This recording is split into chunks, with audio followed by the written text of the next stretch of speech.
இந்திரா கிச்சன்லேருந்து இந்திராமா பேசுகிறேன்.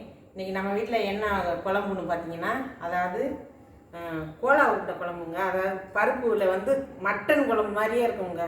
நான் செய்கிறேன், எப்படி செய்கிறேன்னு வாங்க வீடியோக்குள்ளே போய் பார்க்கலாம்.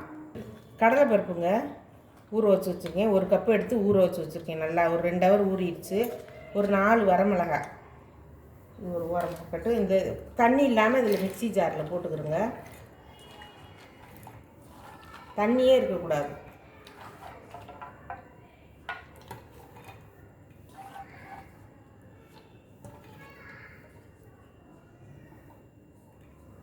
இப்போ 4 வரமிளகாயும் சேர்த்துக்கிடலாங்க. அதில் வந்து ஒரு 3/4 ஸ்பூன் சோம்பு போட்டிருக்கேன். ஒரு 3 பல்லு பூண்டு கட் பண்ணி வச்சுருக்கேன். ஒரு துண்டு இஞ்சி கட் பண்ணி வச்சுருக்கேன். அது ரெண்டையும் இப்படியே சேர்த்துடலாம். அதில் இப்போ தேங்காய் கொஞ்சம் ஒரு 3 ஸ்பூன் தேங்காய் வச்சுருக்கேன்.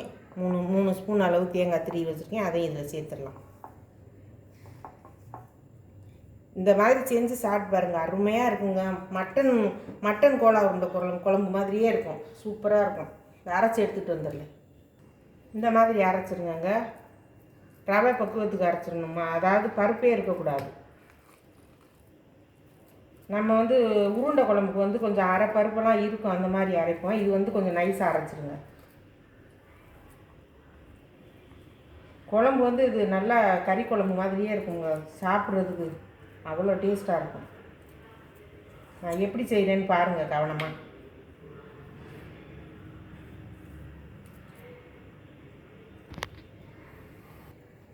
இதில் வந்து உப்பு சேர்த்துக்கலாங்க. ஃபஸ்ட்டு வந்து நம்ம இந்த கொத்தமல்லி கருவேப்பிலை வச்சுருக்கேங்க. ஒரு 2 கொத்து கருவேப்பிலை, கொஞ்சம் ஒரு 3-4 கொத்து கொத்தமல்லி நல்லா பொடியாக கட் பண்ணி வச்சுருக்கேன். இதில் சேர்த்துடலாம்.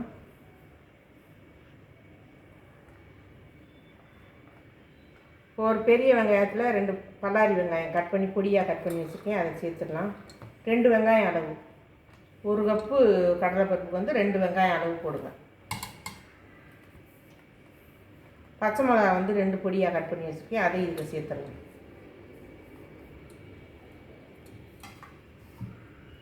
இப்போ வந்து 3/4 ஸ்பூன் சோம்பு வந்து போட்டு அரைச்சிட்டோம். இப்போ ஒரு 1/4 ஸ்பூன் சோம்பு அளவு இதில் போட்டுக்கலாம். நல்லா அப்படி சின்ன ஸ்பூனில் வந்து உப்பு ஸ்பூனில் வந்து ஒரு 3/4 ஸ்பூன் உப்பு இந்த இப்படி மேலே ஓட்டமாக நல்லா பிசைஞ்சிருங்க. ஃபஸ்ட்டு பிசைஞ்சிட்டு இப்போ வந்து இது எல்லாத்தையும் சேர்த்து பிசைஞ்சிருங்க.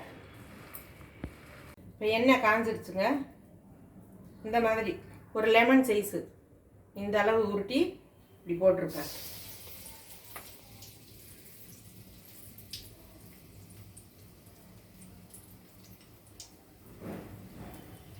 நீங்கள் ஒரு தட்டில் கூட உருட்டி ரெடி பண்ணி வச்சுக்கிட்டு கூட போடுங்க. நான் இதே மாதிரி இப்போ போட்டுடலான்ட்டு இருக்கிறேன். உங்கள்கிட்ட போட்டு காமிக்கிறேன். நல்லா அப்படி உருட்டி போட்டுருங்க. நம்ம இட்லி குண்டானில் தாங்க வேக வச்சுட்டு குழம்பு தாளித்து பார்த்துருக்கோம், செஞ்சு காமிச்சிருக்கேன் ஏற்கனவே. அப்புறம் குழம்ப தாளித்து விட்டு அப்படியே நம்ம வேக வைக்காமையே உருட்டி போட்டோம், அந்த மாதிரியும் காமிச்சிருக்கேன். இது வந்து மட்டன் குழம்பு சிக்கன் குழம்பு மாதிரியே இருக்குங்க. இந்த மாதிரி செஞ்சு சாப்பிட்டு பாருங்கள், அருமையாக இருக்கும். இப்போ இது பொரித்து எடுக்கும்போது காமிக்கிறேங்க. வேகட்டும். இப்போ பாருங்கள், இந்த அளவு வெந்தால் போதுங்க. நம்ம நல்லா சிவக்க வடை மாதிரி வேணுங்கிறது இல்லை. இந்த அளவுக்கு ஒரு வெந்தய கலர் வந்தால் போதும். சிம்மில் வச்சு வேக விடுங்க. இதை எடுத்துடலாம். இது என்ன கொஞ்சம் வேக வச்சு கூட பிள்ளைங்களுக்கு கூட கொடுக்கலாங்க. ஜாம் வச்சு தக்காளி அதாவது சாட்ஸ் வச்சு சாப்பிட்லாம். நல்லாயிருக்கும் பிள்ளைகளுக்கு கொடுக்குறது. இப்போ இதுவும் நல்லா வெந்துருச்சுங்க. இதையும் எடுத்துடலாம். இந்த மாதிரி வெந்தால் போதும். ரொம்ப நம்ம வடைக்கு மாதிரி நல்லா ரொம்ப செவக்க மொறுமொறுன்னு வேக தேவையில்லை. இதுவே ஓரளவு மொறுமொறுன்னு தான் இருக்கும். குழம்புல போட்டோம்னா அவ்வளோ உடையாது. நல்லா அவ்வளோ சாஃப்ட்னஸாக நம்ம கறியெல்லாம் அதை கோலா உருண்டை செய்வோம்ல, அந்த மாதிரி இருக்குங்க. ஒரு 1/2 ஸ்பூன் கடுகுங்க.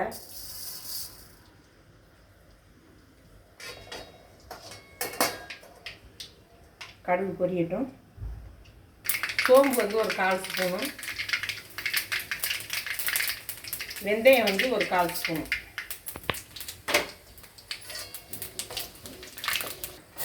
இப்போ வெங்காயம் சேர்த்துக்கலாம், பொடியாக கட் பண்ண வெங்காயம். இப்போ கருவேப்பிலை கொஞ்சம் வச்சுருந்தால அதை சேர்த்துக்கலாம். இப்போ இஞ்சி பூண்டு விழுதுங்க, நம்ம எப்போவுமே அரைச்சி வச்சுருப்போம்ல வீட்டில், அந்த இஞ்சி பூண்டு விழுது ஒரு அரை ஸ்பூன். இப்போ குழம்புக்கு தேவையான கல் உப்புங்க, ஏன்னா உருண்டையில் வந்து நம்ம உப்பு சேர்த்துப்போம் ஏற்கனவே. இப்போ குழம்புக்கு என்ன தேவையோ அதை மட்டும் சேர்த்துக்கலாம். ஒரு 3/4 ஸ்பூன் கல் உப்பு சேர்த்துக்கணும்.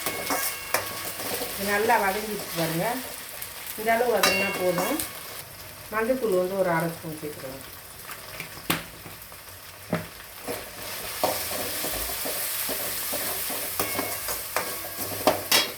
மூணு தக்காளி வந்து நான் வந்து இந்த மாதிரி அரைச்சி வச்சுருக்கேங்க, பச்சையாகவே அரைச்சி வச்சுருக்கேன் நைஸாக.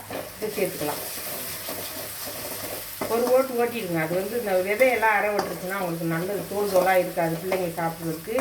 கிட்னிக்கும் வந்து இந்த விதையெல்லாம் அரை விட்டுருச்சுன்னா நமக்கு ஒன்றும் பண்ணாது. இது கொஞ்சம் நல்லா வதங்கட்டுங்க. நான் மிளகாத்தூள் சேர்க்கும்போது உங்கள்கிட்ட காமிக்கிறேன். இது நல்லா வதங்கி பச்சை வாசனையெல்லாம் போயிடுச்சுங்க. இப்போ வந்து மிளகாத்தூளுங்க, இது வந்து நாங்கள் வீட்டில் அரைக்கிறோங்க. இது வேணும்னா நீங்கள் வந்து வாட்ஸ்அப் நம்பர் கொடுக்க சொல்லியிருக்கேன், அது கொடுக்கும்போது உங்களுக்கு வேணும்னா வந்து நீங்கள் கேட்டு வாங்கிக்கலாங்க, நான் அரைச்சி தருவேன். 1 வருஷம் ஆனாலும் இந்த பொடி வந்து அவ்வளோ சூப்பராக இருக்குங்க. அதே நம்ம எப்படி அரைச்சி நம்ம யூஸ் பண்ணுறோமோ அதே மாதிரி இருக்குங்க. இந்த சின்ன ஸ்பூனில் வந்து 4 ஸ்பூன் போட்டுக்கோங்க. இந்த மாதிரி ஸ்பூனில் குழம்பு மிளகாத்தூள் இது எல்லாத்துக்குமே யூஸ் பண்ணலாங்க. சிக்கன் 65 கூட இந்த மிளகாத்தூள் போட்டு வறுத்திங்கன்னா அவ்வளோ சூப்பராக இருக்குங்க. நீங்கள் ஒரு வாட்டி ட்ரை பண்ணி பாருங்கள் உங்கள்கிட்ட வாங்கி. கொஞ்சமாக காஷ்மீர் மிளகாத்தூள், இதுவும் நாங்கள் தனியாக தாங்க அரைச்சி வீட்டில் வச்சுருக்கோம், வேணும்னா கேட்டு வாங்கிக்கலாம். ஒரு 1/4 ஸ்பூன்.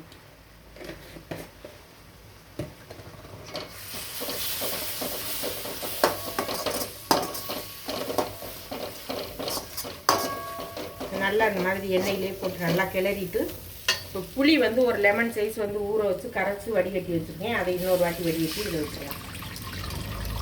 இதையும் நல்லா கலந்து விட்டுறலாங்க. இப்போ பாருங்கள் குழம்பு வந்து பாருங்கள் சூப்பராக வலுவலுன்னு இருக்குது பாருங்கள். தக்காளியெல்லாம் அரைச்சி விட்டோம்னா அப்படி தோலாக இருக்காது. இந்த கருவேப்பிலை வெங்காயம் தான் இருக்கும், உங்களுக்கு தெரியும். இப்போ நமக்கு தேவையான அளவு தண்ணி விட்டுடலாம், ஏன்னா உருண்டை குழம்பு வந்து அது உறிஞ்சி எடுத்துடும் குழம்பெல்லாம். அதனால நம்ம தண்ணி தேவையான அளவு சேர்த்துக்கலாம். இப்போ இது நல்லா கொதிக்கட்டுங்க. இது ஒரு சைடு கொதிச்சுக்கிட்டு இருக்கட்டும். இந்த குழம்புல ஊற்றுறதுக்கு வந்து நம்ம வந்து என்னென்ன சேர்த்து அரைக்கணும்னு அதை வாங்க பார்க்கலாம். குழம்பு அங்கே கொதிச்சுக்கிட்டு இருக்குதுங்க. இப்போ ஒரு 1/4 ஸ்பூன் வந்து உடச்ச கடலை, 1/4 ஸ்பூன் கசகசா, 1/4 ஸ்பூன் சோம்பு,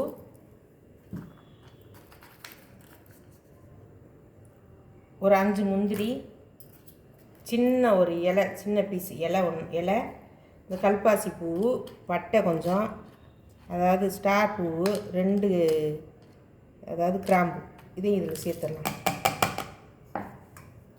இந்த 2 ஸ்பூன் வந்து தேங்காய் எடுத்து வச்சுருக்கேன், அதையும் இதில் சேர்த்துடலாங்க.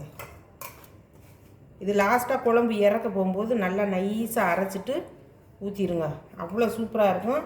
வாங்க பார்க்கலாம்.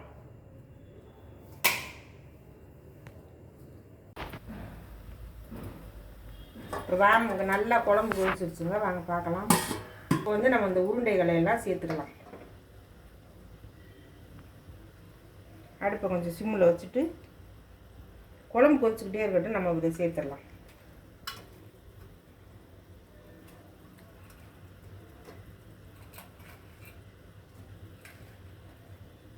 இந்த உருண்டைகளை போட்டுட்டு குழம்புக்கு லாஸ்ட்டாக இந்த தேங்காய் அதெல்லாம் அரைச்சி வச்சுருக்கேன், அதை பார்த்து ஊற்றிடுங்க.